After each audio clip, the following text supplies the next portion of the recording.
She told everybody that I was a person that didn't want to be a family man, which is not true. I love my children. I love my daughter to this day, even though she said this. But I will stand by my innocence until I'm dead. I never ever refuse, never ever force my child to do anything to me. We are about to watch the parole hearing of a monster who somehow got a 5-year plea deal for starting to do it to his daughter at the age of 12. He has the audacity to show up at his parole hearing and insist on his innocence. Thankfully, the DA shows up and lays down the facts of the case. I'll unpack it with additional details at the end. Today, serving on the panel to my left is Chuck Tillis, to my right, Danny Barra. My name is Gerald W DOC. Would you please state your name and your DOC number for the record? Douglas Blaine Perry, Senior, 771683. Mr. Perry, I'm going to read some information from your file, after which time we will hear from you, and then we'll be asking questions. Yes, I find that you're a first felony offender. You're currently serving a 5-year sentence. Your parole eligibility date was April 21, 2024. You're not eligible for good time release, and your full term date is 8/22 of 2027. Does that sound correct? yes, ma'am. Okay, I also note for the record that you do have a detainer from the East Baton Rouge Sheriff's Association that is still in effect. The crime for is molestation of a juvenile. Warden, would you have any comments to make about this offender? Yes, ma'am. Short time that he's been here at DCI, he hadn't been any behavior problems, hadn't received any DV write-ups, and he's participated in a number of programs and completed them, and is currently enrolled in the small engine repair shop at the Botech. Thank you very much. Mr. Perry, would you like to address the panel and tell us why you're here and why we should consider release for you today? Yes, ma'am. I'm here on, of course, charges that were alleged against me back 7 years ago. But as then, I fought for 5 years to fight to show my innocence. But in 2022, I was put to the point of having to either take a plea deal or face 20 to 25 years in a place like this. And I took the plea deal because I didn't want to spend the rest of my life in a place like this for something that I didn't do.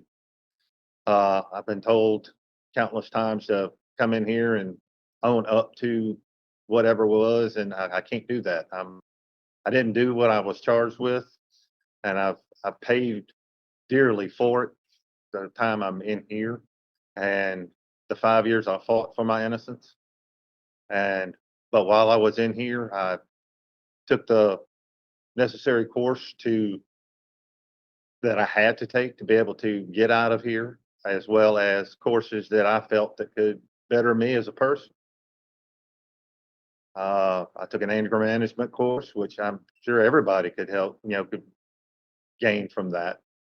I took a living in balance course. I took a parent nurturing and parenting class, and I found out at that time I was trying to raise my children when they were growing up as I was raised, and I'm a child of the 60s, and you can't do that in these days and time. So I learned a lot from these classes I took, but I'll stand to my innocence till I'm dead. So I'm hoping that I get a chance to get out and start over again.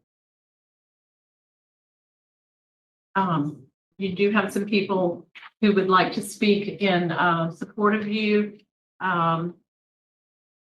We have 3 people. We'll go ahead and start with David Spencer, who is at DCI today. If you will You can remain there, speak loudly, and please keep your comments to about 2 to 3 minutes, okay? Okay. Thank you. Go ahead and address now. Mr. Spencer, you can let us know what you have to say. I've known Blaine for many years, best friends. I do believe what he's saying is the truth. I know he has a strong support system when he gets out. I know he sounds like he has made some changes, more positive. Seems like he's really trying to help himself, even in his type of place.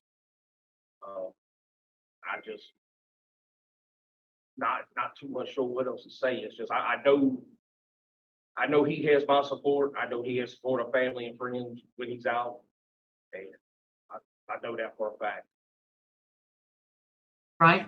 We're going to go to Curtis Perry, your brother, the offender's brother, and with him is Eva Perry, sister-in-law. So, Mr. Perry, you can do the same thing to address the panel. This is my baby brother for 60 years. I have his back 100%. He will hold to whatever requirements that he has to stand with. I believe in him. I believe that he is innocent. I believe he does not belong in this joint, this place. And he has my full support, my wife's full support, my whole family's full support. And we will be sure that any kind of, if you do grant the parole for him, he will be held to accountability. Okay, great. Thank you so much for those comments. We have Alicia Dorsey on Zoom, a friend who would like to speak.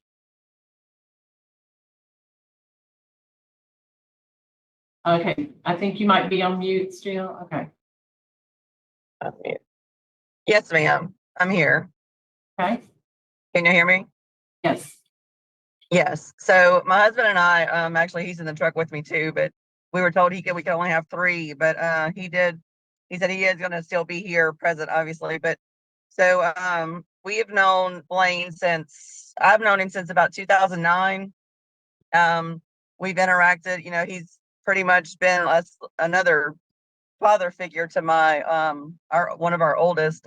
He's now 21, but he's been in his life since he was 5, and of course he would pretty much guard him till the day he dies, I'm sure.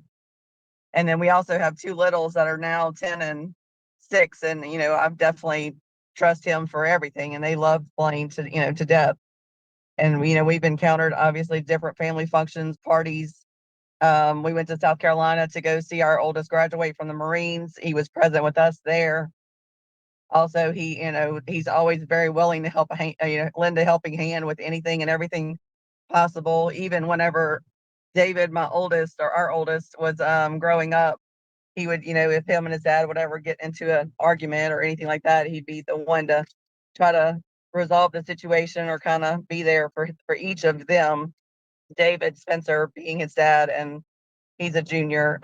He's always been definitely a father figure in his life too. So, but he's definitely a great friend of our family, and we're definitely going to be there to help support him whenever he does get out. We definitely want to see him out on the outside to spend time with our family and our littles actually call him Uncle Blaine. So we're definitely wanting to see him and give him all the love and support he may need outside. Thank you very much. Yes, I did know that Herb Dorsey, friend, is also with you.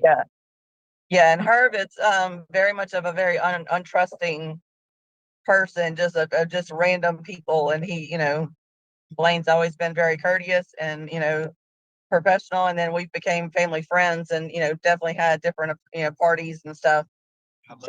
And Herb says we definitely want to extend the love for him, and even Herb's parents have had some different things. Blaine's been willing to help out and do different little things around the house since they're older. They're like in their 70s, late 70s, so they need definitely some people to help out around the house. And Okay. would we be able to tell one quick story real quick?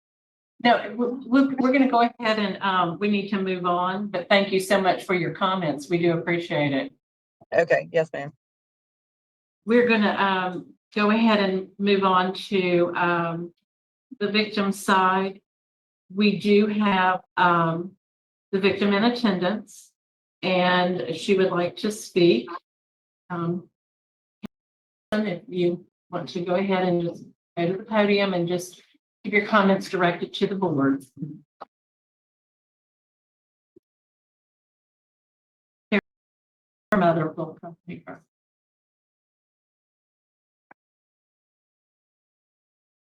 Dear members of the parole board, I'm writing this letter to express my strong opposition to the parole of this man who is currently incarcerated for stripping me of my childhood and doing terrible and unthinkable things. He took my privacy away, and to this day I'm still extremely affected by this. When I found out that Blaine was not my biological father a year after this incident, it made me feel worse and even more disgusted that he was the person that I was supposed to look up to and protect me, but instead got sexually assaulted by. I ask you, the parole board, to please deny the parole and have him finish his sentence. Do you want to continue to do these things if you grant us parole? Thank you. Thank you very much.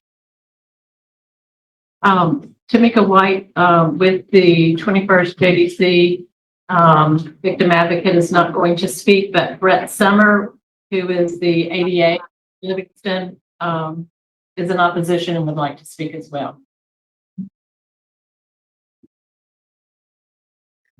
Good morning. Again, I also have Detective Jeff Beatty in here with me with the Livingston Parish Sheriff's Office. They're here to voice their opposition. And again, I'm with the 21st District Attorney's Office in Livingston.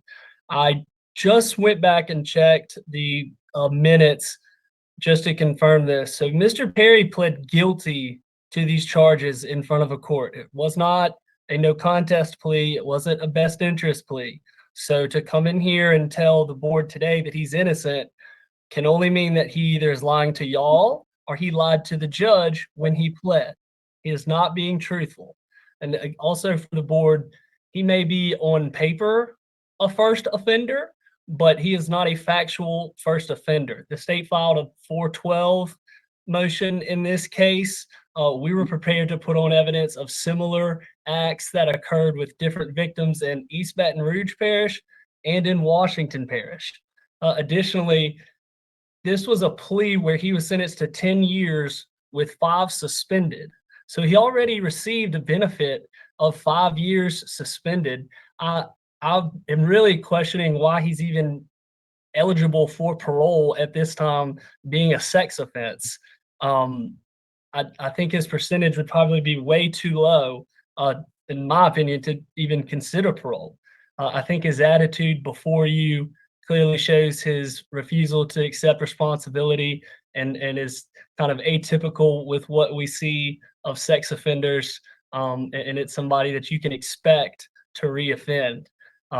Again, the sentence and deal that he received was not because of his actions or the evidence, but to spare the victims from having to go through a trial.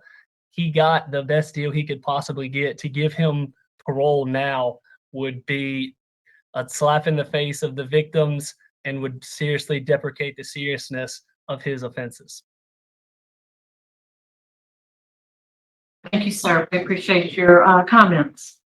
At this time, we're going to ask Ms. Well, I guess it's my case. So, Mr. Perry, why weren't you heard last year? Were you up for a hearing last year? Yes, ma'am. I was sent a paper from the state offering me, telling me of a parole hearing, but I hadn't had a chance to complete the risk management class. So I asked for a postponement till I could get that class taken care of, which I did successfully complete. And then where I was told that I could ask for the hearing after I finished it. Okay. So I'm going to ask for some clarification. Is your victim a biological child or non-biological child? Non-biological. How old are you? 58. And you've only been in 2.5 years? Yes, ma'am.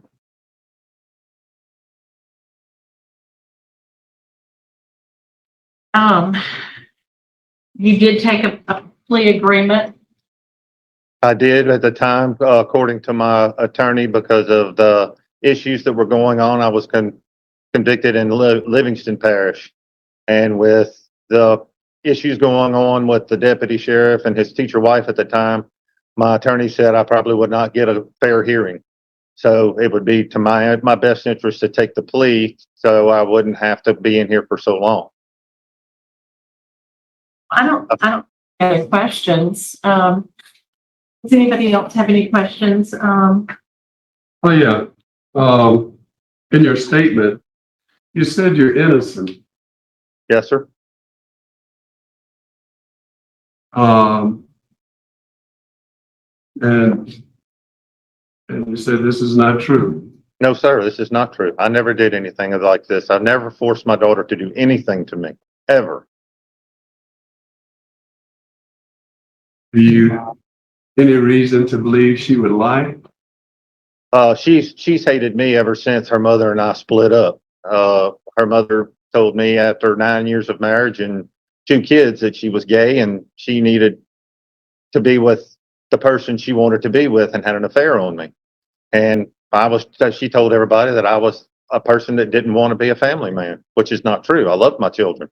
I love my daughter to this day, even though she said this. But I will stand by my innocence until I'm dead. I never ever forced my child to do anything to me. I have no more questions. Anything? Okay. Mr. Perry, I'm prepared to vote. I appreciate that you have availed yourself to some programming. My vote is going to be to deny. You do still have a pending charge you're going to have to deal with. You've got an excellent plea bargain agreement, and I think the 5 years is an adequate sentence. So my vote's to deny. Mr. Tillis I concur. and Mr. Barrow. And I concur. Deny. You are denied today. Thank you. Thank you, sir.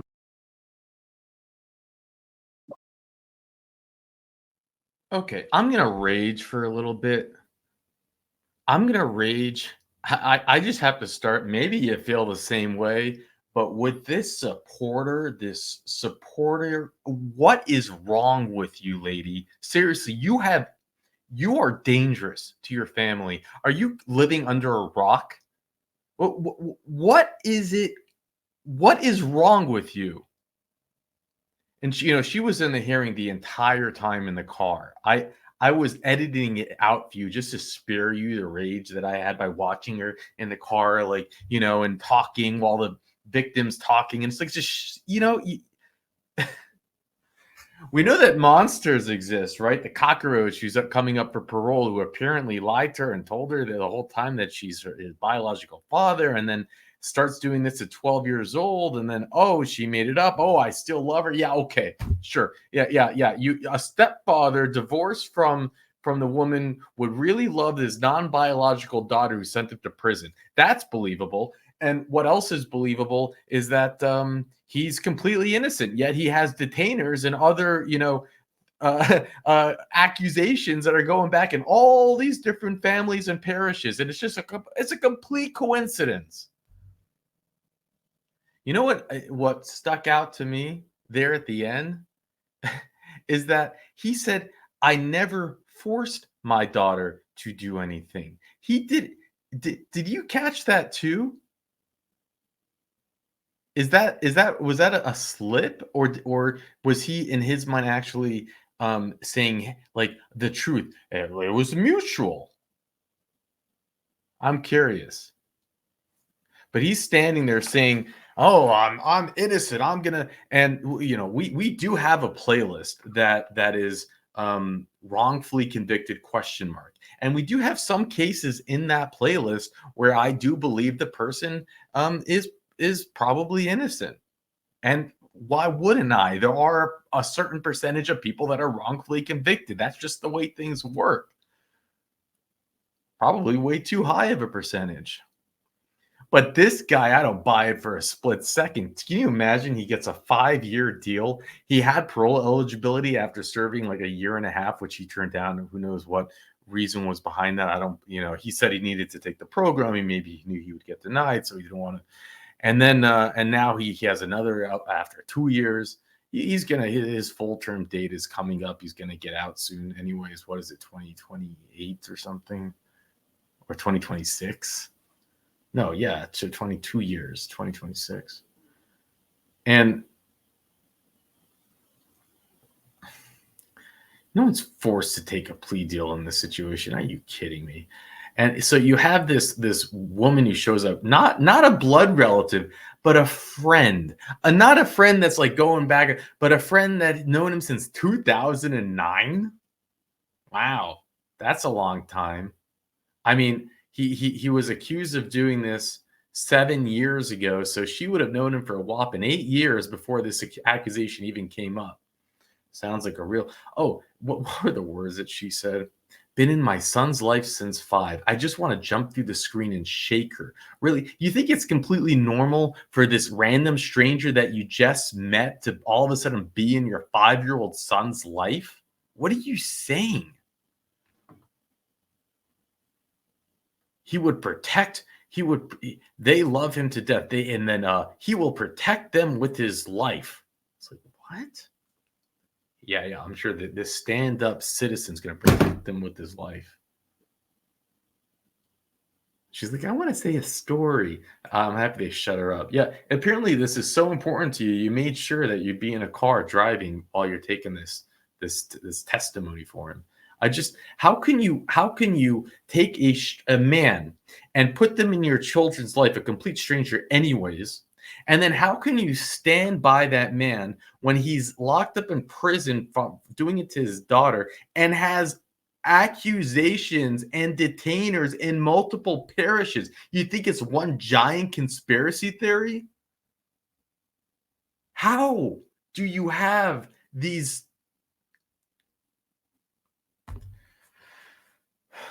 And it's not just her. It seems to be her husband too. Look, I can't wrap my mind around this stuff. I'm sorry if you think I'm whining and it bothers you. You can get off. You don't need to listen to me. I do this in the unpacking. It's at the end. I love the comments. Wow, I love these hearings, but I wish you didn't do the unpacking. It's like, no one's making you to sit and watch it. I'm not like those YouTubers that have my face popping in every 30 seconds saying, whoa, wow, you saw that? You saw that shoulder? You see, that means that the person's lying. God, there are so many YouTube channels I can't stand that they're popping in every 30 seconds to hear themselves talk to say something that is completely ridiculous. I come in at the end. Chill out. Your life is so great. You have to take the time to leave a negative comment about my unpacking. You don't need to be here. And then we have the ADA. Now this is the second time we've seen him, but he showed up, second hearing, and I guess he showed up because he had multiple hearings in his parish on his docket. It's the first time we saw him, and I'm not impressed by him. It doesn't, he comes off very mechanical. He comes off as, like, I don't know. Actually, he did a good job at this hearing. There was another hearing I wasn't so impressed. He did a good job, but not perfect. But he did okay. I'm being too hard on him. At least he showed up, and I don't know if it's the new parole board that's here that's kind of encouraging them to show up, because we are seeing many new faces. It used to be very, very rare, especially for a case like this, for an ADA to show up. But I also think that it's kind of a little bit of a two-faced thing. Now, it doesn't mean it was his case or he was involved in it, but when you're the ADA that's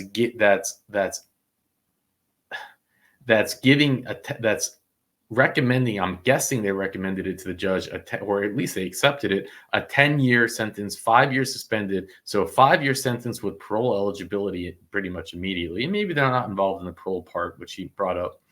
But he's talking about how they're preparing other cases, how they have other parishes, there's detainers, and it's like, if your job is meant to protect the community that we're in here, why are you just letting this go? And he says, well, we did it to protect the victim from getting up on a stand. But what about the other victims in the other parishes? You're not protecting them. You're not giving them justice. And what happens when he gets out in a little bit? Then what? So you can't have it both ways. I know it's not so simple. If she didn't want to get up, the survivor didn't want to get up, and give her the credit for getting up there and speaking at the podium. I raised the volume so you can hear it more. I hope you were able to hear her. And then he blames my wife, who I was married to for all these years. She became a lesbian and had an affair on me.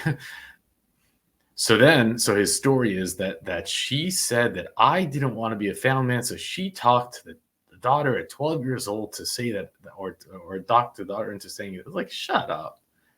Yeah, that's real believable. Those line of events, just, it all makes sense.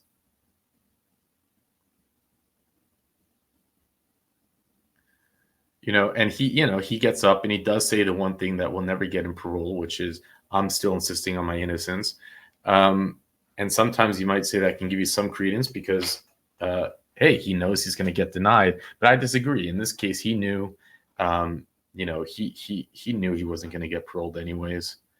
He at least is clever enough to see the writing on the wall. He knew he'd have his supporters there, who he's probably, I'm guessing, is leeching off of and mooching off of the way it was discussed, how he's going in her parents' home to do stuff. And so he's probably getting supported by them. I'm guessing. I'm making assumptions. I have no idea.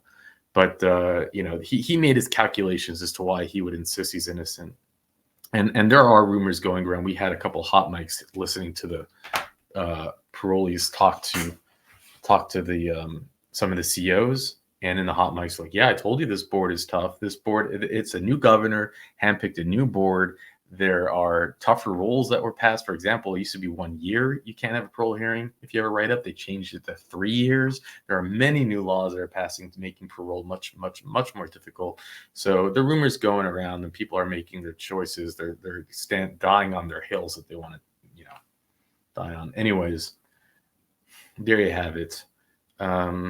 Cockroaches exist, and then those that support and enable the cockroaches, they flourish too. And thank you, Richard, for providing the info. And with that, I just hope that this other parish, that when he gets released, they take him on that detainer and they prosecute him to the fullest extent of the law. And with that, I'll let you go. Okay, good morning. We are still at Red Needs Correction Facility, and we are now going to hear the next offender. Sir, would you, for the Louisiana Committee on Parole, on my left is Mr. Tillis, to my right is Mr. Barra. My name is Ms. LeDoux, and we're going to conduct this hearing by asking questions. And first of all, would you state your my name is Marvin Chapman. My DOC number is 417-849. Okay. Mr. Chapman, do you have that piece of paper that you're holding? Does that show you do not qualify for appointed counsel? You can read and write, understand the allegations against you. Yeah, okay. Did you request a retained counsel? Do you have an attorney? No, ma'am. Okay. So you're before this panel today as a fourth felony offender, and you have been charged with the rule violations for your parole. I'm going to read those violations to you, and then I'm going to ask you to enter a plea of either guilty, not guilty, or guilty with a statement. If it's guilty with a statement, we'll ask for the statement at the appropriate time. Okay? Yes, ma'am. First of all, rule number 2, you failed to report to the office for the months of June and July. How do you plead? Guilty with a statement. Number 3, you addresses without permission, whereabouts were unknown. How do you plead? Guilty with a statement. Number 10, you have failed to make even one payment for provision fees are currently at of $695. How do you? Guilty with a statement. And as a sex offender, you have special conditions, and were mandated to attend month sex offender treatment. You failed to attend those in the month of July, August, and your whereabouts were unknown. How do you? Guilty with a statement. All right. Well, Mr. Barra is going to visit with you about those statements. All right, Mr. Chapman, let's start with number 2, that you did not report for the months of June and July. What's the statement regarding that? At that time, you know, I had witnessed going through a relapse on drugs, number 1, and I had got an eviction notice, but I never got the opportunity to get in touch. Well, I never got in touch with my PO to let him know that I had got an eviction notice. So in the process of that going on, I had went checked myself into a 28-day rehab program at Red River Treatment Center. And 7 days into the program, I got them to contact probation and parole to let them know who I was to see if I had a warrant for my arrest. And I did actually have a warrant at that time, so they came and arrested me from the rehab center. But in the process of me losing my house, I was going back to my original address, which was Boyce when I got out of rehab, the address I paroled out to when I first came home. But I never got a job the whole time I was at home because I was trying to apply for my Social Security, my SSI. So they wouldn't allow me to work, you know, with trying to get that done.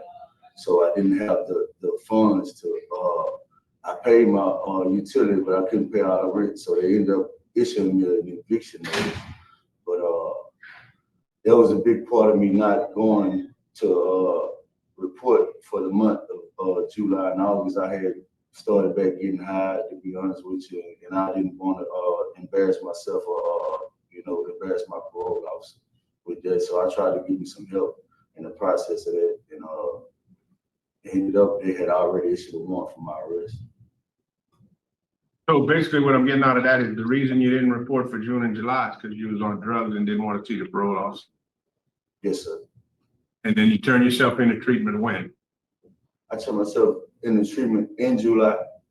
July, all right. All right. They came and arrested me July 11th. I was already I had been in treatment 7 days. It was a 28-day program, but I never got the opportunity to finish it because they came and arrested me while I was in there. All right. So on condition number 3, it says that you moved your address without permission. That's because you were evicted? Yeah, I had got evicted, and yes, sir, I had got evicted. And that happened all while you was in treatment and while you during the same month of June and July? That caused me to, that's when I went to turn myself into treatment in July, yes, sir. I guess I talked too much right there. Go ahead and tell me what your statement would have been. I talked over you.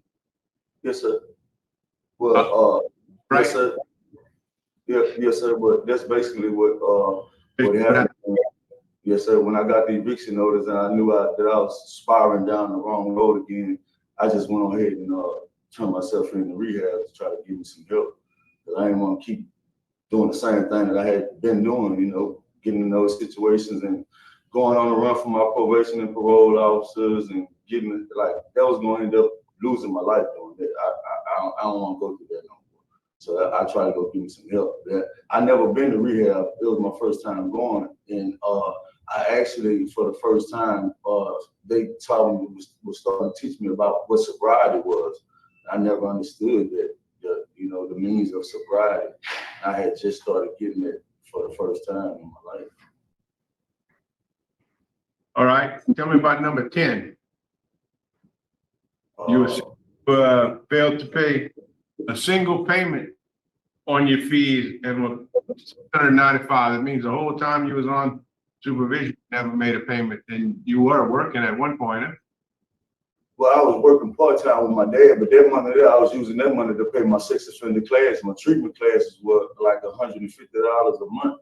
And I couldn't pay, I didn't have them funds to pay both of them, then try to keep a spot to live in, sir. All right. And condition number 13 that says that you shall attend sex offender treatment monthly as required, and that you didn't attend sex offender treatment for the months of July and August. You did obviously go in June, right? Yes, sir. Okay, so tell us about that. Why you didn't go in July and then August? Like I said before, sir, I had started back getting high, and I know that, you know, when I go visit the parole officers, usually at the class, and I was in fear of, you know, being piss test or didn't want him really to see me in the condition I was with me had started doing methamphetamine and mojo. I didn't like the way I was looking, and Mr. Ray had been good to me, so I didn't want to embarrass myself or make him look bad. So I just want to turn myself into treatment. All right. So what have you learned? What have you learned this round from these violations and ending up where you're at? What have you learned that you would do different if you could do it all over again? If I could do it all over again, I would go straight in and face Mr. Ray head on and let him know what's going on with me at the point in my life of me relapsing. I pray to God that I never witness that again, but that's what I would have done different. I would have just went in instead of trying to avoid him caring about, you know, my well-being or how I was looking or how he would feel about me. I would go into him and ask for his help now instead of trying to do it on my own. That's the right answer. Have you had violations before on this term of supervision? No, sir. Not to my knowledge, no, sir. You would know. Have you ever had a reprimand, a violation report, anything like that, where for failing to report, for failing to do sex offender class, anything like that? No, sir. Okay. So would you say that you agree with that? The problem you got right here today is all based on you getting back on drugs while you're on supervision, and it caused you to not go to class, not see your probation officer, and lose your house and everything else, huh? Yes, sir. All right. Okay. That's all the questions I had. Let's revisit that last question that he asked you. September of 2023 is when you were ordered to go to treatment. And you had already admitted to Mr. Ray that you were taking drugs. Is that correct? Yes, ma'am. I never was ordered to go to treatment, though. I would have went. Sex offender treatment is what you were. Oh, I was already going to those classes, ma'am, at that time. He have asked me, was I dirty before, and I had told him I had admitted to being dirty all the time.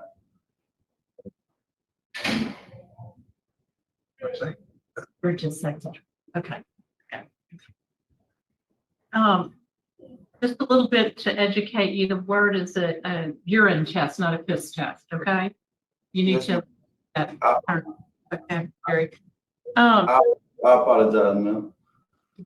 Mr. Tillis, do you have any questions?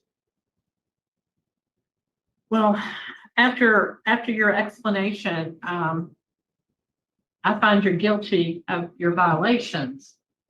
Now, we need to decide what we need to do. Mr. Barrard, prepared to vote? I'm gonna go ahead and give you a break today and order you to complete Steve Hall treatment Yes. for sex offender. For substance abuse before you release. So you'll be lined up to go to Steve Hall substance abuse treatment before you get out. You won't have the stress of having to find yourself there, and you're gonna go there. When you complete that treatment successfully, then release back to another chance. Yes, sir. But do I have a question? Do you know how long it would take Steve Hall to come get me? I do not know how long it would take to get you. Yes, sir. My vote is to get treatment at DOC. Now, Mr. Chapman, Yes, if you ma'am. go, if you go to the DOC substance abuse program and you act up or you fail and refuse to participate, you're just going to be revoked. Yes, ma'am. You have this one opportunity. You understand? My vote is also to grant you to a DOC substance abuse program and that you follow all the conditions that they put on you upon release. Yes, ma'am. Okay. So today, in lieu of revocation, we're going to send you to that program. Okay. Yes, ma'am. Thank y'all.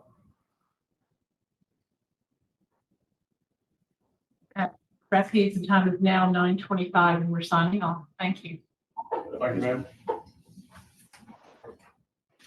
In lieu of revocation, go to Steve Hoyle. I'm a little surprised. I thought they might just revoke, but maybe they have some more information that we don't have, like how much time he's backing. I don't know, but they're deciding to give him a chance. And I've just wondered, do you think he puts the necklace on specifically for the hearings, or is he wearing it all the time? And I'm not, for those of you who know, it's the strangest thing. And this seems to be across the DOC, but those who are convicted of sex crimes, they seem to wear the necklace, so much so that I hear many and see in the comment section calling it the Chobo necklace. And I think it's terrible. I think that it's religion is being hijacked in that way as a tool of manipulation or whatnot. But it is something that I'm not going to ignore because we see it over and over and over and over again. I think we've seen one, maybe two. I'm saying two just because what are the odds? It's just one parole hearings when someone was wearing the crucifix and not having a sex crime in their jacket.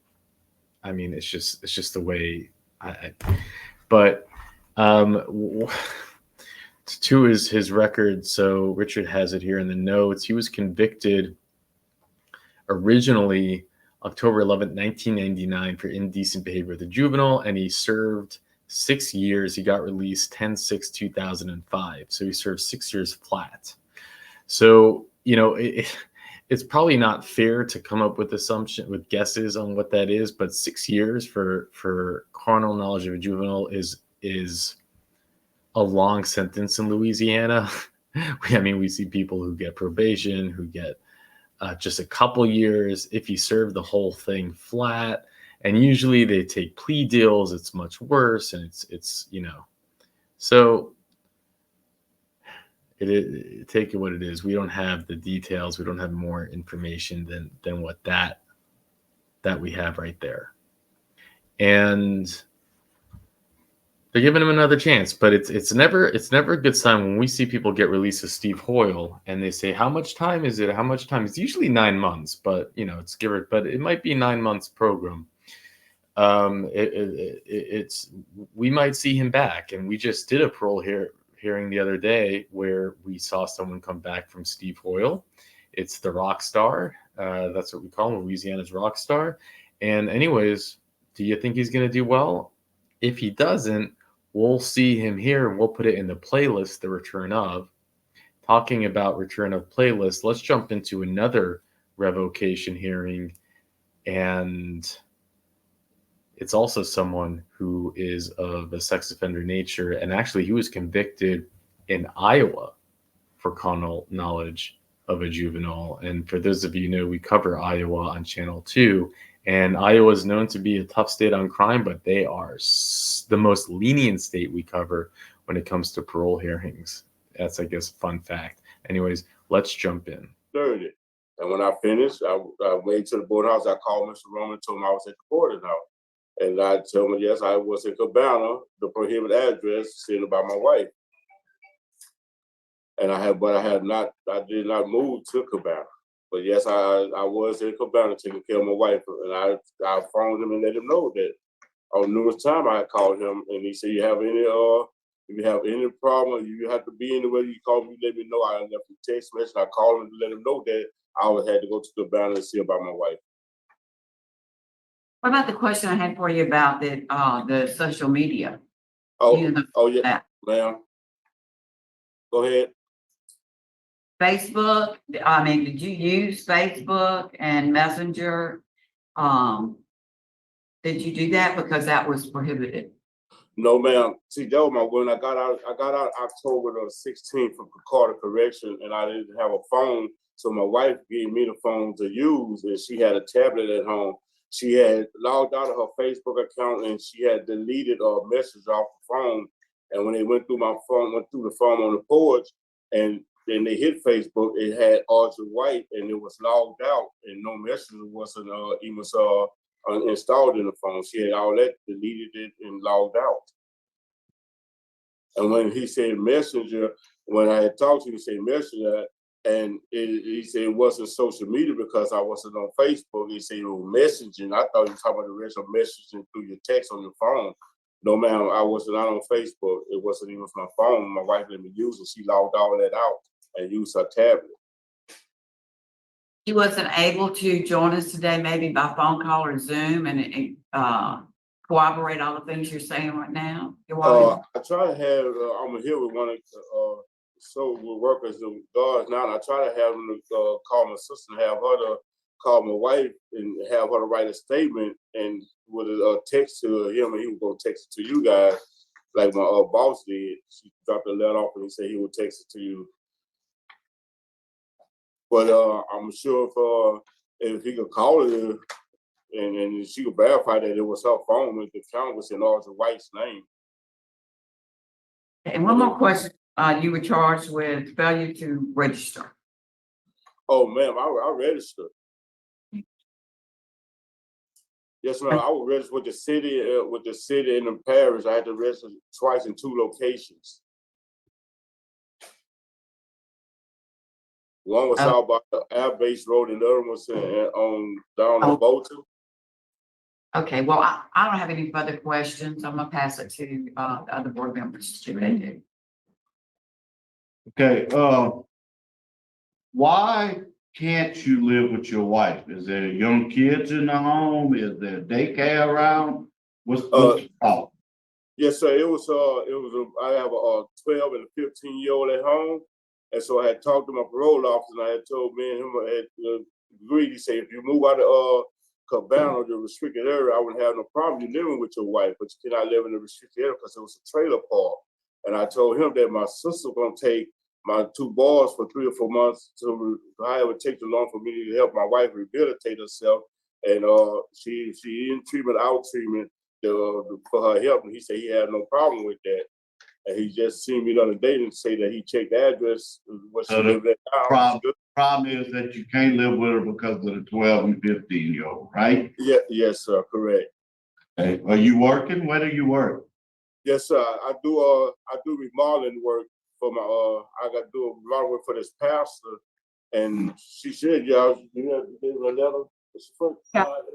We got it. Oh, he said he sent a letter to Miss Betty Williams. Yeah, that's my employer.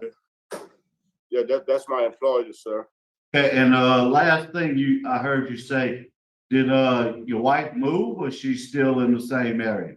No, sir, she moved. When I got her arrested, and he even told her about the address was prohibited in the trailer park, so she moved on the 29th of January.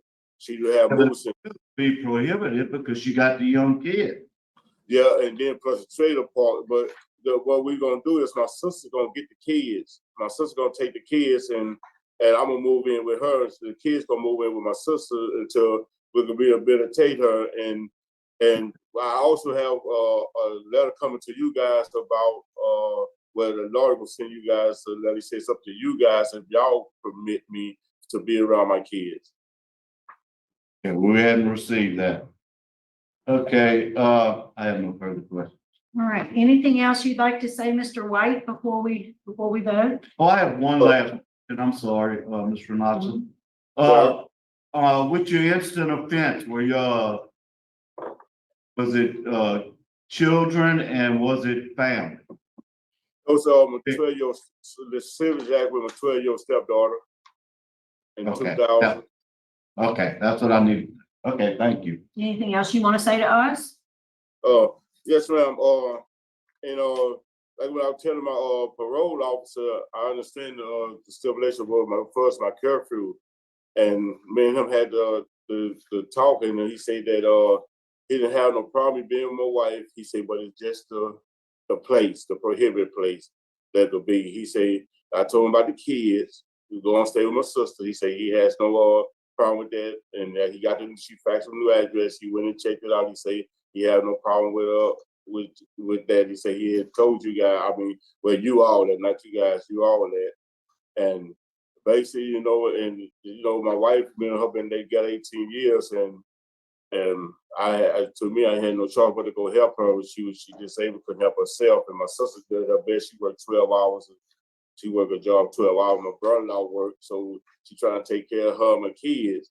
So my kids will go stay with my sister when I go over there and help my wife. So there wouldn't be no conflict just by the kids being in the home where I was over there helping my wife. Well, thank you, sir. You ready to vote? We have a motion for executive session. Second. And could you do the roll call, please? Gerald W Yes. Steve Freeman, Yes. Carolyn Spence. Yes. All right, Mr. White, we're going to be in executive session for just a few moments to discuss confidential.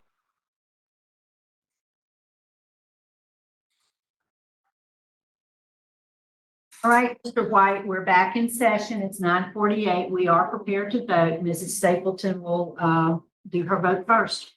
Mr. White, after careful consideration, you did break the rules, and that's wrong. And so, that's a reprimand, but we're going to vote not to revoke you today. And it's going to be with special conditions that you get an approved address. And also that you get an electronic monitor that will be paid for by the state. Yes, ma'am. Mr. Freeman? You're receiving a good break here today now. I know that's tough, but you can't stay with your wife if the kids are there. Bottom line in the story. It's the law. Yes, sir. So work that out with your probation officer where he can make sure that the kids have left the home. And then, I'm sure he'll approve for you to go live with. But my vote's the same. Yes, sir. Mr. White is also the same. Do not revoke, issue the reprimand, and then add the special condition. First, you got to have the approved residence address, and then electronic monitoring. And your parole officer will help you with the electronic monitoring to get that set up. Yes, All ma'am. right. Yes, ma'am. Yes, sir. Thank you. Thank all of you. All right, that concludes our business in Rapides. We're going to sign off. It is 9:49. Thank you, Sergeant Morris. Thank you, ma'am.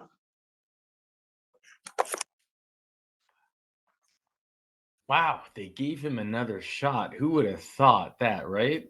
Well, what do you think? Do you think he's going to make the best of it?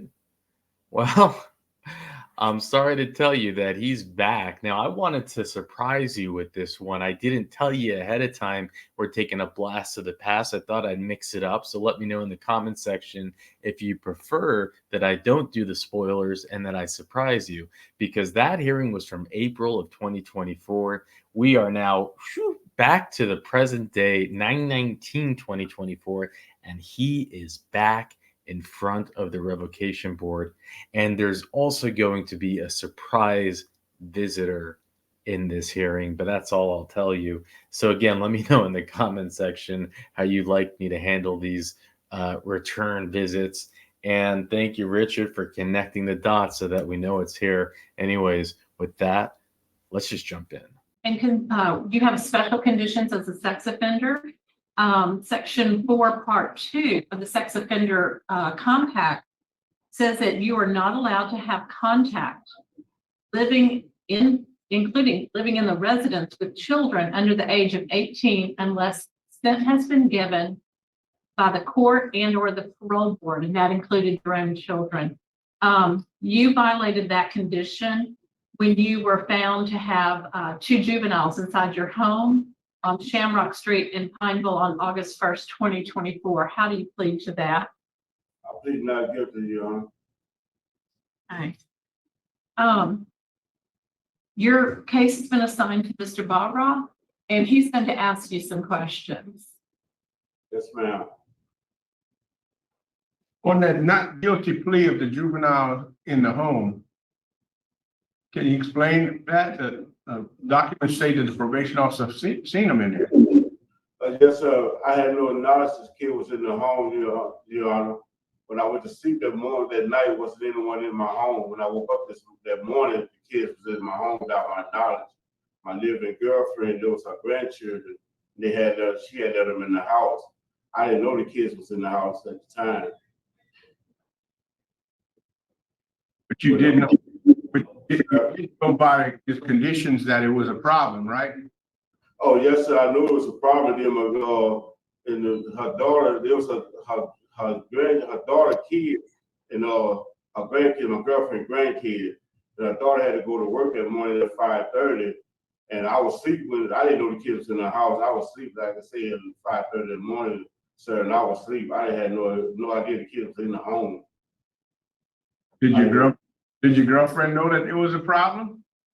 Yes, sir. She had a statement from her. She had a real statement from her, and and then the mother also knew it because she had came by once before the kids in the car, so I could not have kids in the home. So while I was asleep that morning, she had to go to work for me. Said she'd be there at 5. She went there at 5:30 and said she'd get off at 8:30. That was my old lady had told me, and I said it didn't make no difference. I said because I cannot have kids in the home. My own children cannot come in my home. So she knew it. She brought him there anyway, is what you're telling us? Yes, sir. And man, I had a conflict about that with she no longer my girlfriend because I had opened the door from a parole officer one time that morning. Then she came back 10 minutes later, and then that was she seen the kids in the home, and I was trying to explain to her that I had no knowledge they was in the home. So she said, I give you one chance to say this. So she let me call the mother 3 times, but the mother was at work, and I couldn't get on the phone. So she gave me a chance to try to call the mother to tell her to come get the kids because like I said, I didn't know they was in my home at the time. That morning when I woke up, that's when I found them at the house. And I called the mother 3 times to come and get the kids. She worked at the Holiday Inn and she didn't answer the phone because she was at work. And y'all were calling the mother after the kids were discovered in your home to come get them? Yes, sir. She let me call. Yes, sir. We went outside and she said, I'll give you a chance to say yourself, Gerald. And she said, you go to class and everything. And she said, I'll give you a chance to say yourself. So I tried to call the mother 3 times. The mother answered the phone because she was at work. And then the grandmother was in the house. And she asked my parole officer, could she get the kids out of the house? Because she the one that let them in and she was responsible for them. She's the guardian of them. And she said she denied the grandmother to get the kids out of the home. And then I asked about how about I call Miss Gail to get the kids out of the home, and she denied me calling them Miss Gail to get the kids out of the home. I said, well, what you want me to do? She said, you want the kids out of the home? I'm trying to call the mother. She not answering the phone. The girl mother want to take them out of the home. You won't let her take them. You want them to call Miss Gail to take them. So it was like a catch-22. You want them out the home, you give them a chance to get them out the home. When the grandmother that willing to take them, I'm trying to call the mother, I can't get them. I'm trying to call somebody else to get them. And you want to let them take them out the home. You ever thought about just you leaving? No, so what she told me, if now when come get them out the home, then I was under arrest. And you got arrested right then and there, right? Yes, sir. I tried to call the mother, and the grandmother even tried to take my home. I asked about the grandmother, even tried to call the landlord, and she denied both of them. I said, well, what you want me to do? Have you had previous violations while you're on supervision? Have you gotten any other trouble while you're on supervision? I had what they call it, curfew violation. Okay. Any others? Well, curfew, and they say about the same thing about the fine part, about the money part. A curfew? About my fees. Uh-huh. Any other violation? Yeah, about my fees, and I had one, a take about, there was a misconception with, something about Facebook, but it wasn't my Facebook, it was my wife's Facebook page. And that was on the April the 25th, when I seen you guys on the 25th of April. Any others? That's it, the only violation I have. But you never got a reprimand or a sanction for, not living at the registered address where you're supposed to be? No, sir. No? No, not living at the, I always lived at, but the last address I had was on Willow Glen, was a boarding house. And that got cleared up because, Mr. Roman Wade, he thought that I had moved, but I didn't move. That's how I got that, curfew violation. Not being in the home at the time. My wife had a stroke. I was overseeing about her, but I was living on Willow Glen. And this is the same wife with the Facebook, is the same woman that brought the kids to the house too? Oh, no, sir. When I got locked up January 23rd, and she left and she went on with some other guy. Okay. So this friend here's the one that we used to date like way back in like 20 years ago. All right. That's all the question I had. I would like to ask that Carly Landry, who is a probation officer, parole officer, is on Zoom. She's logging in now. We'll just pause, waiting for her to join us, and she is going to provide some clarity as well. Oh, Leslie. You may. Mr. Wade. Sir. When this happened and the parole officer arrested you that day, have you had any more contact with the woman that you were living with? Yes, I called her one time. I had talked to her one time. So are you still together with her or what? Yes, sir. You've ended that relationship? So yes, sir. She turned her key into my landlord. She lives in Gina. Okay. So you're saying this was really something you had no control of? No, I had no control over the kids. No, sir. That I didn't. I didn't even know they was in my home that morning. I got you. Okay. I have no questions. Thank you for joining, Ms. Landry. I don't know if you've been listening to the offender's testimony, but would you like to speak about this case? Yes, ma'am. Go ahead and address the panel then. On the morning of the incident in which Mr. White had violated his parole, I had made contact with him outside of his front door. And in order to access his front door, he had to walk through the area where the two children were actually located inside of the home. He made contact with me outside of his front door and diverted me to another parolee's complex. They live in a duplex together, and diverted me towards that parolee's house. So I quickly, departed, made contact with somebody else. And when I returned to Mr. White's residence, without leaving the property in its entirety, I his home, and immediately upon walking through the front door, that's when the two juveniles. So with the prior contact of him walking outside of the residence, he was aware that the two children were there, as he had to walk through that room to access. Okay. Do you have any idea how long the children, did you interview how long they were actually at the home? He said that the children were dropped off that morning by his girlfriend's daughter, I believe, and that he had to watch the kids until the woman was able to get off of work and pick the children up. And he even knew information as the children were supposed to be picked up around 8 o'clock that morning. However, the contact that I had made with him was shortly after 8 o'clock in the morning, and the children had still not been picked up. He had said that the children do frequently go to the home because they need to be fed, and he just felt like he needed to help the children.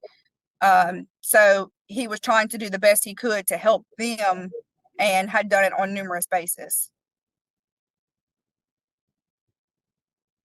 Thank you. Do you have anything else you want to add to the conversation? No, ma'am. Other than Mr. White had been compliant with certain other things. This is his second in front of the parole board during this course of supervision for violating his parole. It just seems as though through the course of his supervision, although that the violations have been different, that he just can't seem to get it down altogether for some reason. So how many times has the paperwork come to the parole board during this period? During this period of supervision, this would be his second revocation hearing. Okay. Did he have violations before for not living at the registered address and moving from that spot without permission or something like that? Yes, sir. The previous revocation hearing consisted of him not residing at his listed address and having access to social media and not abiding by a curfew that the previous parole officer had ordered. Thank you. And he was not revoked at that time. He was continued on. Okay. Correct. Mr. Tillis has a question. You say he told you that he was keeping the kids to take care of them until the mother came and get them? He told you that? Correct. He did say that morning that he was there to watch the kids, him and his girlfriend, until the mother of the children was able to return home from work, which should have been at approximately 8 o'clock that morning. But this incident occurred between 8 and 8:30 that morning, and the children were still present. Thank you. No questions. Thank you, Ms. Landry, for joining us on this in this hearing. We appreciate your input. Okay, Mr. White, different story we're hearing from your parole officer. Yes, ma'am, because the story she telling them, ma'am, this didn't happen like that. When she came knocked on my door that morning, it was around close to 8:30. And when I passed through the living room, I didn't even, my living room, the way it's made, this front door and the couch is that way. And I didn't see the kids at first on the couch. When I went out and talked to her the first time, she left and went to talk to her other parolee. It's a duplex. And when I went back in the house, I went and woke my girlfriend up. I said, why is the kids sitting on the couch? She said, Mookie dropped the kids off this morning. She said about 5:30, and she'd be to work at 8:30. That's what I told Mr. Landry. I didn't tell her I was watching the kids. I didn't know the kids was in my home. If I would have seen the kids on the couch that morning, though they wasn't supposed to be there, I would have never opened the door for Mr. Landry. I didn't go to bed till 2:30 that morning. Where I work at, I do landscaping stuff. I work for a realtor.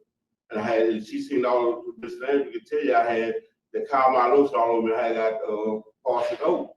And so I took a Benadryl and took my Triston 100 milligrams, which is my mental med. And when she knocked on the door that morning, I was still drunk. I just walked straight to the living room, opened the door. I looked at the one to nothing. If I realized it was her, if the kid was in the house, I went and opened the door. Okay. I think we've heard all this information. I want to ask you, you said that with fees, you were guilty with the statement. Could you provide your statement on that? Yes, with the fee. Yes, ma'am. I didn't know, I got out, I was told, I got arrested January 23rd, and I didn't get out to June the 18th of this year. And I've been out like a month and a half, and then the money that I did make, I had to pay for the rent and stuff, for the rent, my lights, water, gas, get all that cut on. I didn't know that while I was in jail, that my fees kept going up, kept running. I just thought it just stopped. That's why it said so far behind. But they say about me not being violated for the month from January to June while I was in jail, that my fees kept going, kept continuing. Okay, so as a fifth felony offender, that's something that you should know is how the fee system works. Does the panel have any other questions? I have no. Barbara, are you prepared to then? Yeah.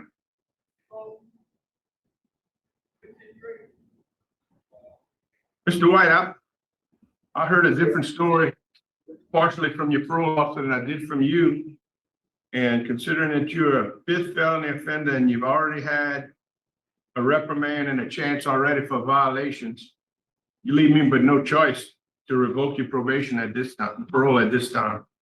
My vote is to revoke based on the new violations of juveniles in the house. Mr. Tillotson. My vote also is to revoke. I concur with my colleagues today. Mr. White, your probation, parole has been revoked.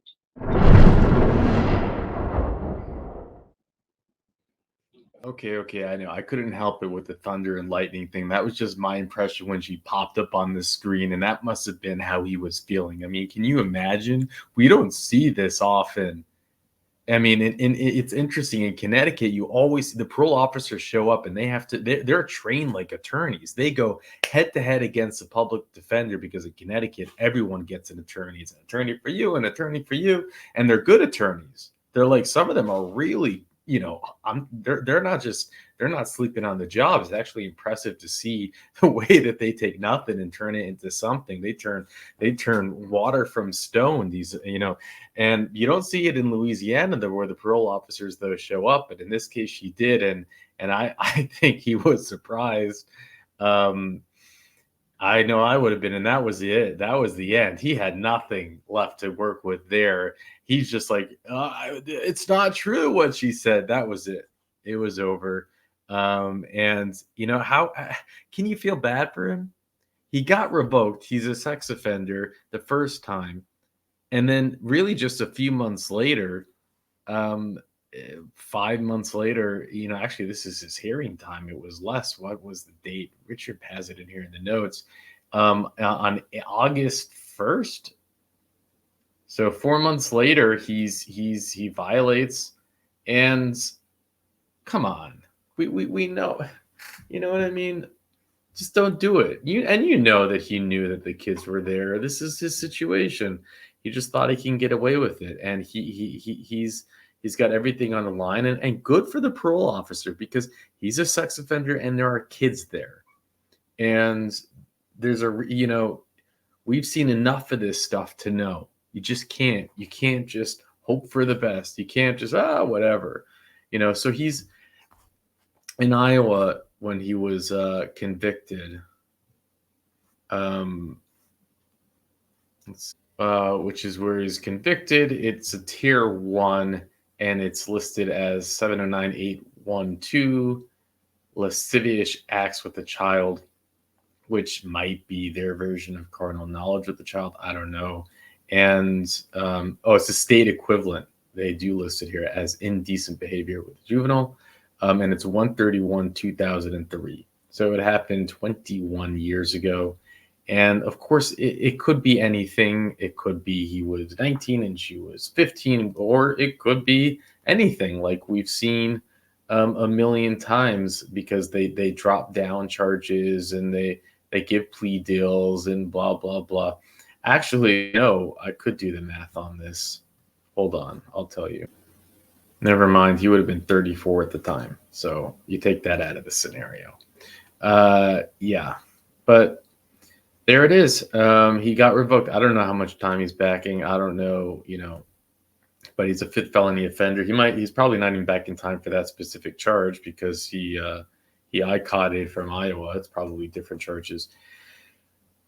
There you have it. And thank you, Sir Richard, for lining up these hearings. We got many for you. If you really hated that lightning effect, I don't plan on doing this often. I just threw it in there. But I got this editing software that I'm starting to feel comfortable with. But if you hated it, let me know in the comment section. Also, how you prefer that I do these hearings. If I let you know ahead of time that there's a follow-up. In some cases, I think you got to know there's a follow-up. You know, like if, for example, there's a commutation hearing, I don't need to tell you ahead of time, because when I tell you ahead of time that there's a parole hearing, that means you know that the results of the commutation hearing. So let me know. How do you prefer I show it to you? Do you want to have no idea that it's happening, or do you want me to go through that motion of when I say we're going to take a blast to the past? Either way, subscribe so that we can reach 100,000. I want to do that unboxing of the YouTube plaque thing with all of you before, I don't know, sometime sooner than at the pace we're going. And with that, I'll let you go. Occurred with different victims in East Baton Rouge Parish and in Washington Parish. Additionally, this was a plea where he was sentenced to 10 years with 5 suspended. So he already received a benefit of 5 years suspended. I am really questioning why he's even eligible for parole at this time, being a sex offense. I think his percentage would probably be way too low, in my opinion, to even consider parole. I think his attitude before you clearly shows his refusal to accept responsibility and is kind of atypical with what we see of sex offenders. And it's somebody that you can expect to reoffend. Again, the sentence and deal that he received was not because of his actions or the evidence, but to spare the victims from having to go through a trial.